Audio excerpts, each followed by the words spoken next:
Hello বন্ধুরা, আশা করি সবাই ভালো আছেন। আজকে যে মুভিটি এক্সপ্লেন করতে চলেছি এর নাম হলো এ হাউস অফ ডায়নামাইট। তো এই মুভিটি অক্টোবর মাসে রিলিজ হয়েছে, এটি নেটফ্লিক্সের সিনেমা। তো চলুন শুরু করা যাক আজকের মুভির এক্সপ্লেনেশন। তো মুভির শুরুতে আমরা দেখতে পাই আলাস্কার একটা বেস, যেখানে বলা হয় কোল্ড ওয়ারের শেষে। তো এই বেসে আমরা দেখতে পাই এখানে সেনাবাহিনীর লোকেরা পাহারা দিচ্ছে। তো এই বেসটি মূলত হলো আলাস্কাতে রয়েছে এবং এটা হলো নেটোর ফরওয়ার্ড বেস 49। এই বেসের কাজ হলো কোনো মিসাইল যদি আমেরিকা বা পৃথিবীর কোনো জায়গায় কোনো মিসাইল ফায়ার করে, সেই বেসের থেকে মানুষ সেগুলোকে মানে নিয়ন্ত্রণ করে, অর্থাৎ সেগুলোকে মনিটর করে সেটা কোথায় যায় তার পাথ বা ট্রেজেক্টরি তারা লক্ষ্য করে, এবং তারা যদি আমেরিকার কাছাকাছি হয় তাহলে সেটাকে প্রভাবিত করে। তাদের কাজ বা তাদের আর্লি ওয়ার্নিং সিস্টেম হিসেবে কাজ করে।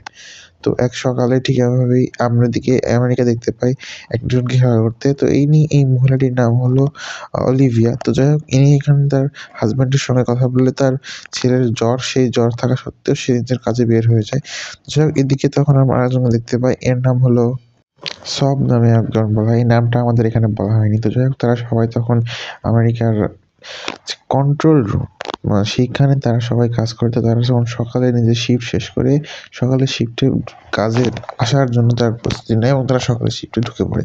তো এখানে তারা একটা মেয়ে দেখতে পায়, নাম হলো অ্যাবি, এবং এই অ্যাবি হলো সিএনএন এর হয়ে রিপোর্টার হোয়াইট হাউসে। তো যাই হোক, এখানে আমরা তখন দেখতে পাই হোয়াইট হাউস সিচুয়েশন রুমে তারা শিফট চেঞ্জ করে শুরু করেছে নতুন শিফট। তো নতুন শিফট শুরু করে সবাই তারা তখন বিশেষ বিষয়ে হাসাহাসি করতে থাকে। তো এখানে বুঝতে পারি এই কালো সফট নামে এই লোকের এর বিয়ে হতে চলেছে খুব তাড়াতাড়ি। তো যাই হোক, বিয়ে তো হতে চলেছে, সেই এঙ্গেজমেন্টের আংটি নিয়ে আসবে আর কিছুক্ষণের মধ্যে। তো এখানে একটা মহিলাকে দেখানো হয়, এর নাম হলো, তার নামও এখানে বলা হয় না। তো যাই হোক, সেখানে ফেডারেল এমার্জেন্সিতে কাজ করে। তো যাই হোক, সে ক্যালিফোর্নিয়ার ফেডারেল এমার্জেন্সি ব্যুরোতে সে কাজ করতেছিল। তো যাই হোক, এরপরে আমরা দেখা হয় অ্যালাস্কার সেই বেসে আমাদের দেখানো হয়। অ্যালাস্কার এই বেসে এখন হঠাৎ করে তারা একটা আহ মানে আননোন আইডেন্টিফাইড অবজেক্ট দেখতে পায়। এই অবজেক্টটা কি তারা সেটা সহজে বুঝতে পারে না, এবং তারা তখন সেটাকে লোকেট করা শুরু করে, এবং তারা তখন সর্বপ্রথম কাজ হিসাবে সেই অবজেক্টের পাথ এবং ট্রেজেক্টরি, মানে সেটা কোন জায়গা দিয়ে যাচ্ছে এবং কোন জায়গায় আঘাত করতে পারে সেটা বোঝার চেষ্টা শুরু করে। তো যাই হোক, তারা তখন সঙ্গে সঙ্গে নিজেদের কাজে লিখে পড়ে, এবং তারা তখন সব দিয়ে তারা ভাবতে থাকে যে এটা কোথায় যাবে। সঙ্গে সঙ্গে সবাইকে লাগানো হয়, যারা যারা যেখানে যেভাবে ছিল সবাইকে সেইভাবে মিলিটারিতে জয়েন করতে বলা হয়, যাতে বুঝতে পারা যায় এইটা আসলে এখন যাবে কোথায়। যাই হোক, তারা ট্রেজেক্টরি হিসাব করে দেখে যে প্রথমে বলে এটা জাপান বা অন্য কোথাও থেকে হতে পারে। তখন সে বলে যে এটা কে করেছে, তখন কিন্তু বা তাদের যে স্যাটেলাইট রয়েছে স্যাটেলাইটটা মিস করে গেছে, তাই এটা বলা মুশকিল এটা কে লঞ্চ করেছে। যাই হোক, লঞ্চের কুষ্টিগুলা এখন দেখা যাচ্ছে আস্তে আস্তে এটা আমেরিকার কোনো জায়গায় আক্রমণ করার সম্ভাবনা এসে গেছে। তো 18 মিনিটের মধ্যে ইম্প্যাক্ট হবে। তারা তখন বুঝতে পারে না কি করবে। তো যাই হোক, 18 মিনিটের মধ্যে ইম্প্যাক্ট তো হবে। তো ইম্প্যাক্টের আগে তারা কি করবে, হচ্ছে তারা ডিফেন্স সিস্টেম, যে গ্রাউন্ড বেস যে সিস্টেম রয়েছে যে জিবিআই, সেগুলোকে লঞ্চ করার চিন্তা করে, এবং তারা লঞ্চের জন্য শেষ পর্যন্ত উপরতলা থেকে পারমিশন না হলে লঞ্চ করা তো যায় না। তারা তখন মারাত্মক প্যাচে পড়ে যায়, কি করা সম্ভব। তো যাই হোক, তখন তারা আর বেশি কিছু না ভেবে লঞ্চের জন্য রাজি হয়ে যায়। তো যাই হোক, এদিকে তাদেরকে সেখান থেকে হচ্ছে তাদের যে লিডার রয়েছে, অর্থাৎ এখানে সেক্রেটারি রয়েছে, তাকে সেখান থেকে ডাকাতে হয়। বাট সেক্রেটারি কিছু আর বলতে পারে না। সে বলে ওকে লঞ্চ করে ফেলো। তো সবাইকে সরিয়ে দেওয়া হয়, সেখান থেকে 2টা জিবিইউ লঞ্চ করা হয়। তো জিবিইউটা হলো এক ধরনের এমন মিসাইল যেটা এরকম ধরনের পারমাণবিক মিসাইলকে, ব্যালিস্টিক পারমাণবিক মিসাইলকে ঠেকানোর জন্য তৈরি করা হয়েছে। তো যাই হোক, তারা এখানে শেষ পর্যন্ত মিসাইল 2টা লঞ্চ করার সিকোয়েন্স শুরু করে, এবং এদিকে আমরা দেখতে পাই যে এখানে ওই মেয়েটিকে জিজ্ঞেস করা হয় সে কিছু নেবে কিনা। তো যাই হোক, এখানে সিচুয়েশনটা খুবই টেন্স, এবং সেখান থেকে লঞ্চ করে দেওয়া হয় 2টা জিবিইউ। তো যাই হোক, 2টা জিবিইউ তো চলে যায়, এবং তারা তখন সবাই দেখতে থাকে এবং আশা করতে থাকে এই এই 2টা মিসাইল সেই আগন্তুক মিসাইল অর্থাৎ ব্যালিস্টিক মিসাইলটাকে ঠেকাবে, এবং ওখানে নিউক্লিয়ার ওয়ারহেড রয়েছে, যেটা এখন হচ্ছে ইন্ডিয়া রাশিয়া নয় ভাই, এটা এখন হচ্ছে পুরো ইউএস এর উপরে যাচ্ছে, এবং ইউএস এর মাথা তার ছিঁড়ে যাচ্ছে। তো যাই হোক, তারা তখন সঙ্গে সঙ্গে এখানকার যে প্রধান তাকে নিয়ে যাওয়া হয়। এখানে অলিভিয়াকেও আসতে বলা, কিন্তু আমাদের অলিভিয়া বলে না, আমি আসলে এগুলো দেখবে কেটা। তো যাই হোক, তাই তখন সে এখান থেকে যায় কন্ট্রোল করার জন্য আর কি। যাই হোক, তো এখানে হচ্ছে অলিভিয়ার হাজব্যান্ড, তাকে সে ফোন করে, কিন্তু অলিভিয়ার হাজব্যান্ড এখানে ফোন ধরতে পারে না, কারণ সে তার ছেলেকে নিয়ে ডক্টরের কাছে এসেছে।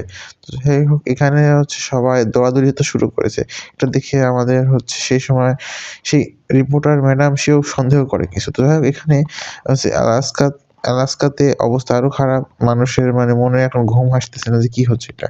তো যাই হোক এখান থেকে হচ্ছে সে তো এদিকে চেষ্টা করতেছে কিছু বার করার। আর আলাস্কার লোকেদের ঘুম হারাম হয়ে যাচ্ছে যে কিভাবে কি করা যায়। কিন্তু তাদের হাতে এখন আর কোনো অপশন নেই। এখন অপশন একটাই, ওই ২ টা মিসাইল যাতে আশা করা যারা এটাকে ঠেকিয়ে দেবে। ১ম মিসাইলটা ব্যর্থ হয়ে যায় ফার্স্ট এর সেপারেশন এ। কিন্তু ২য় মিসাইলটা ঠিকঠাকভাবে সেপারেশন হতে পারে। বাট তারা আঘাত করতে ব্যর্থ হয়। তো মিসাইল পুরো ফেল করে সবাই তখন হতবাক হয়ে যায়। কি করা যায়? কি করা যায়? কিন্তু এখানে তখন তারা বলে যে ঠিক আছে আরেকবার আরো ২ টা মিসাইল ফায়ার করি। কিন্তু সমস্যা হলো এখানে যে আরো ২ টা মিসাইল ফায়ার করলেও ওই মিসাইলের যে ফায়ারিং রেঞ্জ সেটার মধ্যে চলে এসেছে। এখন যতই ফায়ার করুক অ্যাটমসফিয়ার এ যদি আটকেও যায় তাও সে নিউক্লিয়ার উইন্টার এর সমস্যা দেখা দিবে। তো এদিকে সবাই তো খেপে গেছে এখন কিচ্ছু করার নাই। তারা বাস খাবেই। তো তখন সবাই প্রেসিডেন্টকে বলে যে আপনি সঙ্গে কাউন্টার স্ট্রাইক করুন স্যার। প্রেসিডেন্ট বলে তুমি ভেবে বলো কি করব, কি করব? তারা বলে, "না স্যার, আপনার এর ছাড়া কোনো অপশন নাই।" তারা তখন শেষ পর্যন্ত শিকাগোতে এটা 100% কনফার্ম হয়ে শিকাগোতে এসে আঘাত হানবে। যাদের শিকাগো রয়েছে এখানে একজন ক্যাপ্টেন রয়েছে তার মানে মেজর। সেই মেজরের মা শিকাগোতে রয়েছে। সে তার মায়ের সঙ্গে কথা বলে। সে বলে যে, "না, তোমাকে আমি খুব ভালোবাসি আম্মু।" ইত্যাদি সে বলে শেষ করে দেয়। তো যাই হোক এদিকে আমরা দেখতে পাই যে এই মহিলাটির সঙ্গে তার অফিসের সবার তর্কাতর্কি হচ্ছে যে কীভাবে কি সম্ভব? আমরা কার সঙ্গে যুদ্ধ করছি হঠাৎ করে যুদ্ধের কাছে চলে আসলাম। তো যাই হোক এদিকে তখন অলিভিয়া সবাইকে নিজে ফোন আনতে বলে সে এসওএল এর ফোন নিয়ে এসে তাকে তখন রাশিয়ার প্রেসিডেন্টের সঙ্গে কথা বলা হয়। তো পররাষ্ট্রমন্ত্রী তাকে সে প্যাচ আপ করে দেয় হোয়াইট হাউসে কারোর সঙ্গে, বাট হোয়াইট হাউসে কেউ তখন ছিল না প্যাচ আপ নেওয়ার মতো। তখন সে ডিফেন্স সেক্রেটারি মানে ডিফেন্স অ্যাডভাইজার নামে একজন যার নাম হলো জেক, তার কাছে কথা বলা হয়। তো যাই হোক এদিকে জেকের আমরা বুঝতে পারবো পরে। তো এখানে অলিভিয়ার হাজব্যান্ড ফোনটা ধরে সে বলে তাড়াতাড়ি এখান থেকে বের হও এবং যত সম্ভব তুমি নর্থে চলে যাও। তো সে জানে যে যাই কোনো লাভ নেই, বাট তারপরেও সে বললো যে যাতে কিছু একটা করা যায়। যাই হোক সেটা কোনো কথা নয়। সে তো পুরো ভেঙে পড়তেছে। এখন কি করবে? কিছু বুঝতে পারতেছে না। তো এদিকে এখন দেখা ছাড়া তাদের হাতে আর কিছুই করার নাই। তো যাই হোক এর মধ্যে সঙ্গে হচ্ছে সিচুয়েশনটা পুরো পাল্টে যায়। তো এখন আমরা এই কাহিনীর আরেকটা অংশ দেখতে পাবো। অর্থাৎ এই একই জিনিসটা ৩ দিক থেকে দেখানো হয়েছে। তো এটা হলো আমাদের সেক্রেটারি জেনারেলের আগের অংশ। অর্থাৎ এটা হলো এমন এক কমান্ডার, এর নাম হলো রেডি বেকার। তো ইনি হলেন আমাদের যে পারমাণবিক অংশ রয়েছে আমেরিকা, সেই পারমাণবিকের লিডার। অর্থাৎ সে এটাকে ভালোভাবে ম্যানেজ করে। তো যাই হোক এখানে তারা চলে আসে এবং হঠাৎ করে তারা সেফকন বলা হয় এটাকে। তো তারা তখন এখানে এসে তাদের সকালের শিফট শুরু করে। সকালের শিফটে এসে তারা হতবাক যে স্ক্রিনে অত বড় ডট দেখে তাদের মাথা ঘুরে গেছে। তো তারা তো সঙ্গে হচ্ছে এদিকে কিন্তু আমাদের সেই তো যাই হোক এখানে আমরা দেখতে পাই হচ্ছে জেকের বউকে, সেও হোয়াইট হাউসে চাকরি করে এবং সে এখন বর্তমানে প্রেগনেন্ট। তো যাই হোক তারা তখন সেখানে যাচ্ছে খুশি মনে যে না আমার বাচ্চা তুমি বলছো তুমি কি চাও? সে বলে যে তোমার যেটা হবে আমি সেটাই খুশি। যাই হোক এক্সেট্রা। তখন এখানে আমরা বুঝতে পারি যে অবস্থা এখানে খুবই খারাপ। জেক তখন সঙ্গে দৌড় দেয় নিজের ওয়াইফকে থুয়ে যে সমস্যা নেই, চলো তো আগে কথা বলি। সে তখন বুঝতে পারে যে সিচুয়েশনটা খুবই খারাপ। তাই সে তখন নিজের অ্যাডভাইস দেওয়া শুরু করে। তো যখন অ্যাডভাইস দেওয়ার এক পর্যায়ে এদিকে হচ্ছে আমাদের বাকিরা বলতে থাকে যে দেখেন আমাদেরকে এখন নিউক্লিয়ার স্ট্রাইক করতে হবে। এখন ডেপকন 2 নামে একটা সিচুয়েশন সমস্যা এসে পড়ছে। ডেপকন 2 খুবই ভয়ঙ্কর সিচুয়েশন। তো এখানে যাই হোক আমাদেরকে দেখানো হয় B-29 বোম্বার পাইলটদের। তারা তখন রেডি হচ্ছে মিশনের জন্য। তো যাই হোক B-29 বোম্বার হলো এমন একটা প্লেন যারা প্লেন মানে তোমার পারমাণবিক বোমা ক্যারি করতে পারে, যেকোনো স্ট্রাইক করাতে পারে। তো যাই হোক তারা এদিকে তখন হচ্ছে এখনো আমাদের কর্নেল কিছুই বুঝতে পারছে না। সে বলছে না কিছু না, এটা সমস্যা নেই, কিছুটা তো হবে। কিন্তু এখানে আমাদের বুঝতে হবে যে এখানে তার সময়টাকে পিছিয়ে নিয়ে এই দিক থেকে কাহিনীটা দেখানো হচ্ছে। মানে ৩ দিক থেকেও একই কাহিনী আমাদেরকে দেখানো হবে। তো যাই হোক এখান থেকে তারা তো রেডি একদম B-29 বোম্বারের ক্রুরা যে শুধুমাত্র আমাদেরকে একটা অপেক্ষায় মানে আদেশের অপেক্ষায়। তো যাই হোক তারা তখন প্রস্তুতি নিচ্ছে। তো এখানে তখন জেক বলে দেখুন আমরা যদি রিটালিয়েট করি তাহলে এখন সমস্যা আরও বেড়ে যাবে। এমনও হতে পারে যে এই ওয়ারহেডটা ডিফেক্টেড, অনেক সময় এরকম হয় ওয়ারহেড কাজ করে না। যাই হোক তার থেকে তখন হচ্ছে তার বউ তখন দৌড়াতে সেখানে এসে বসে এখন প্রেগনেন্ট অবস্থা কীভাবে দৌড়ায় কেউই বুঝতে পারে না। তো যাই হোক তখন হচ্ছে এই ফোন দিয়ে তার সঙ্গে আর যে কথা বলতে পারে না তার মধ্যে তার নিচে নেমে পড়ে। তো যাই হোক হচ্ছে প্রেসিডেন্ট এমার্জেন্সির যে রুম রয়েছে সেখানে জেক তো চলে আসে। অর্থাৎ সে হলো হচ্ছে সিকিউরিটি অ্যাডভাইজার। তো সে তখন অ্যাডভাইজার মোডে এক পর্যায়ে সে তখন ফোন দেয় হলো নর্থ কোরিয়ার বিষয়ে যে স্পাই রয়েছে তাকে। এখন সেইখানে কেমনে ফোন দিচ্ছে আমি বলতে পারতেছি না। তো যাই হোক সে তখন এখানে এসে কথা বলে। সে বলে যে না নর্থ কোরিয়ার এরকম ক্যাপাবিলিটিস আছে। হঠাৎ করে আছে যেটা সে তারা জানতো সে ক্যাপাবিলিটিস হলো সমুদ্রের সাবমারিন থেকে ব্যালিস্টিক মিসাইল ফায়ার ইন্টারকন্টিনেন্টাল। এখানে এটাই হয়েছে, কিন্তু এখানে দুর্ভাগ্যের কথা হলো স্যাটেলাইটগুলো সে ধরতে পারেনি, অর্থাৎ জানে না আসলে এটা কোথা থেকে কেমন কীভাবে হয়েছে। তখন কোনো অপশন না পেয়ে তারা তখন দৌড়াতে শুরু করে। তো যাই হোক তারা তখন এমন একটা অনুষ্ঠানে গিয়েছিল যেখানে আমেরিকার স্বাধীনতা বিষয়ে একটা প্রামাণ্য চিত্র দেখাচ্ছিল, লাইভ শো, এটা করে বন্দুকের গুলিগুলো শব্দগুলো আসছিল। সে তখন বুঝতে পারে যেখানে তাকে ওই মেয়েকে দিয়ে কোনো লাভ হবে না, তাই তখন এখানে জেকের এই প্ল্যানটা ব্যর্থ। তখন সেই মুহূর্তে রাশিয়ার প্রেসিডেন্ট তো ফোনে তারাও ব্যাপারে খুব ঝামেলায় আছে, কেননা রাশিয়ার 2টা পারমাণবিক সাবমারিন এখন বর্তমানে ডিপ ডাইভে দিয়েছে এবং সে আমেরিকার দিকে আছে, এবং পৃথিবীর প্রত্যেকটা দেশ যারা আমেরিকার শত্রু তারা সবাই মোবাইলাইজ করা শুরু করছে, তারা জানে যে কী হতে চলেছে এবং আমেরিকা রিটালিয়েট করবে। রিটালিয়েট করার সঙ্গে সঙ্গে কীভাবে করবে এটাই সবচেয়ে অদ্ভুত ব্যাপার, কেননা এখানে তারা তো ধরতে পারে না আসলে কোন জায়গা থেকে কীভাবে বিষয়টা হয়েছে। কিন্তু এখানে শেষ পর্যন্ত বলা হয় এই মুভিতে যে নর্থ কোরিয়া একটা পারমাণবিক সাবমারিনের মাধ্যমে নর্থ কোরিয়া একটা সাবমারিনের মাধ্যমে ইন্টারকন্টিনেন্টাল ব্যালিস্টিক মিসাইল ফায়ার করেছে, যেটা এখনো হাস্যকর না অসম্ভব। যাই হোক এদিকে তখন হচ্ছে সে বলে যে এখন কি করা যায়। তো এইদিকে হচ্ছে আমাদের সেই কর্নেল বলতে থাকে, দেখো যে জ্যাক তুমি কি কিছু করতে পারবে? সে বলে যে দেখুন আমি ট্রাই করতেছি। কিন্তু সেদিকে এই মুহূর্তে জ্যাকের কাছে ফোন আসে সে রাশিয়া থেকে, এবং এই রাশিয়ার ফোনের উপর আছে রাশিয়ার ডিফেন্স সেক্রেটারি। সে তখন তাকে বলে যে দেখুন তোমাদের প্লেনগুলো আমাদের বর্ডারে বসে কী করছে, তোমাদের প্লেনগুলো মনে হচ্ছে সম্পূর্ণ ফায়ার করার জন্য প্রস্তুত, তোমাদের উপরে স্ট্রাইক করার কোনো যায় আসে না, এবং আমরা এখানে বিষয় নেই। আমরা বেজিংয়ের সঙ্গে কথা বলেছি, তারাও মানে চায়নার সঙ্গে কথা বলেছি, তারাও এই বিষয়ে কিছুই জানে না। সো এখন আমাদের উপরে কি তুমি স্ট্রাইক করতে চলেছো? আমি এখনও বলছি আমরা এই বিষয়ে কিছু জানি না এবং আমরা এখানে যুদ্ধ চাচ্ছি না। সে বলছে হ্যাঁ আপনি যুদ্ধ চাচ্ছেন না, তাহলে আপনাদের পারমাণবিক সাবমারিন কেন এখানে আছে? আপনারা প্লিজ এটাকে সারফেস করতে বলুন, নাহলে আমরা কেমনে বিশ্বাস করবো আপনাদেরকে? সে বলে যে না এটা আমরা পারছি না। তবে এখানে তাদের কথা দুজনের মধ্যে কথা কাটাকাটি শুরু হয়ে যায়, কিন্তু এদিকে আমাদের জ্যাক তাকে বোঝানোর চেষ্টা করে দেখুন আমরা কিছুই করতে পারবো না, রিটালিয়েট করবো না, এটা আমি কথা দিচ্ছি। সে বলছে আপনাদেরকে শুধুমাত্র সাবমারিনগুলো দেখাতে হবে। কিন্তু এদিকে রাশিয়ানরাও কম করা পারতো না, তারাও ভয়ে ভয়ে আছে যে এখানে কী করা যায়। তো যাক এখানে মিসাইল হচ্ছে ইউএসএস ভার্জিনিয়া সহ সবাইকে মিসাইল প্রস্তুত করানো রেডি, কেননা পারমাণবিক সাবমারিন এখন অ্যাটাকটাকে ব্যাক করার জন্য, অর্থাৎ অ্যাটাককে পুনরায় ফেরত দেওয়ার জন্য, রিটালিয়েট করার জন্য কী করা যায় এখানে প্রেসিডেন্ট সেটা করবে। তো যাই হোক এখানে রিসেপশনে আমরা দেখতে পাই ইনি একজন মেজর। তো ইনার হাতে যে ব্যাগটা রয়েছে এই ব্যাগটা কোনো দেশের ব্যাগ না, এটা হলো যুদ্ধের মহাওর ঘুরিয়ে দেওয়া ব্যাগ। তো এখানে আমরা দেখতে পাই এটা হলো সেক্রেটারি, অর্থাৎ ইনি হলেন ডিফেন্স সেক্রেটারি এই ভাইয়া। তো ভাইয়ার কাছে একটা ফোন আসে, ভাইয়া তখন গলফ খেলতেছিল, গলফ খেলতে খেলতে সে তখন এখানে দৌড় দেয়। তো এখানে ভাইয়ার হচ্ছে এটা হচ্ছে আমাদের প্রেসিডেন্ট যিনি রয়েছে তার ওয়াইফ। তো এখানে প্রেসিডেন্ট ওয়াইফের সঙ্গে কথা বলে তুমি কবে আসবে জান, তোমার সঙ্গে তুমি ওখানে গিয়েছো, প্লিজ নিজে খেয়াল রেখো। আর হ্যাঁ এখানে আমি খুব চাপে আছি, প্রেসিডেন্টশিপ করাটা খুবই কঠিন, ভেবেছিলাম খুব সহজ হবে বাট না, এটা আমার অত্যন্ত কঠিন। অর্থাৎ ঘটনাটা তৃতীয় এবং সর্বশেষ প্রেসিডেন্টের দিক থেকে দেখানো হচ্ছে।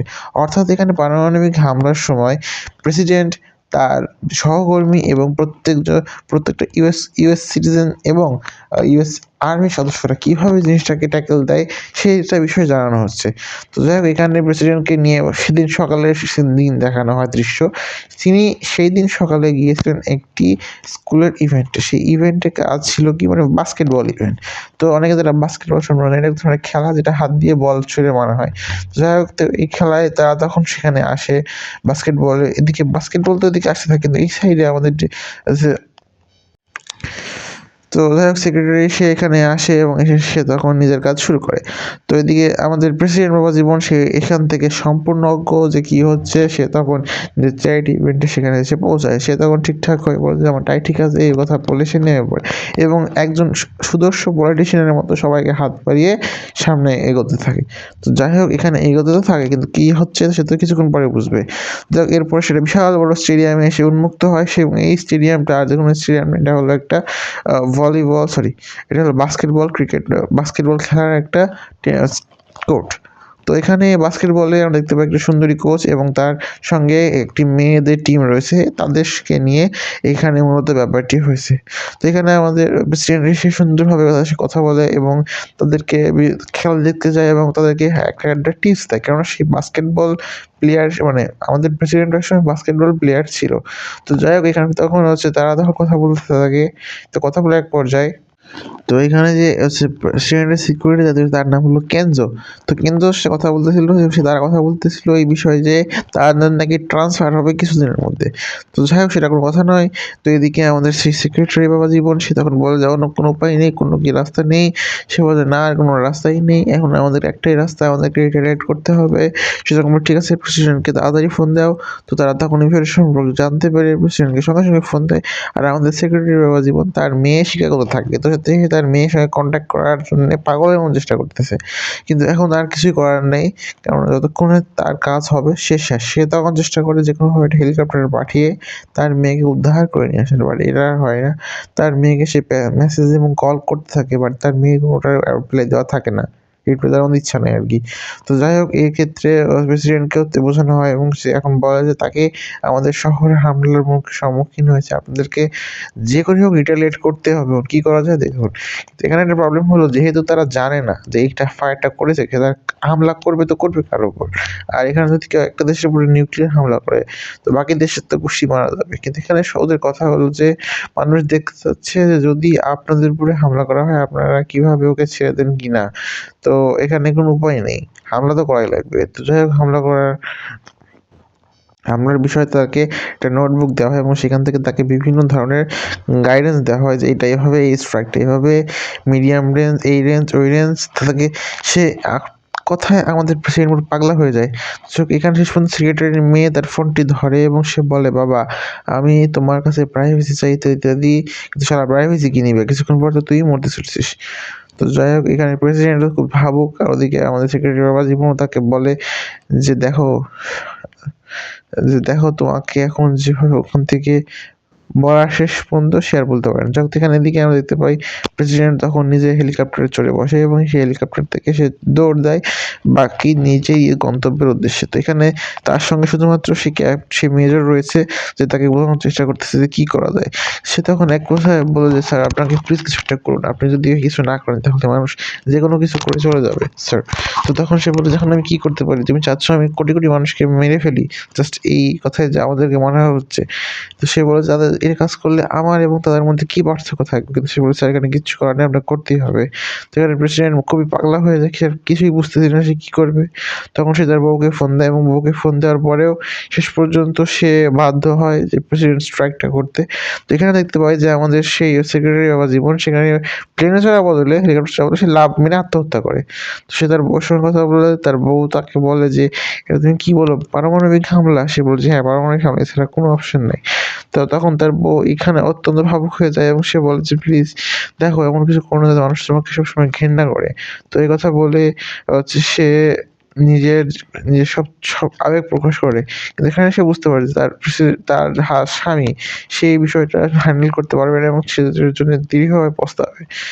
আর এখন আর কিছু করারও নেই।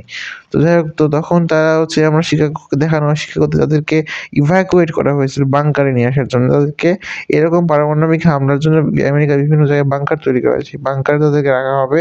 তো এই বাংকারে তাদেরকে ঢোকানো হয় আস্তে আস্তে, কিন্তু বাকি লোকেদের মৃত্যু অবধারিত। এখানেই মুভিটি সমাপ্তি হয়। তো তোমাদের মুভিটা কেমন লাগলো, আশা করি ভালো লেগেছে। আমি চেষ্টা করেছি ভালো করে মুভিটা এক্সপ্লেন করার। তো যাই হোক এটাই হলো এই বছরের শেষ এক্সপ্লেনেশন। তো সবাইকে আগামী বছরের অগ্রিম শুভেচ্ছা, হ্যাপি নিউ ইয়ার এই বলে আজকের মতো বিদায় নিচ্ছি। আল্লাহ হাফেজ।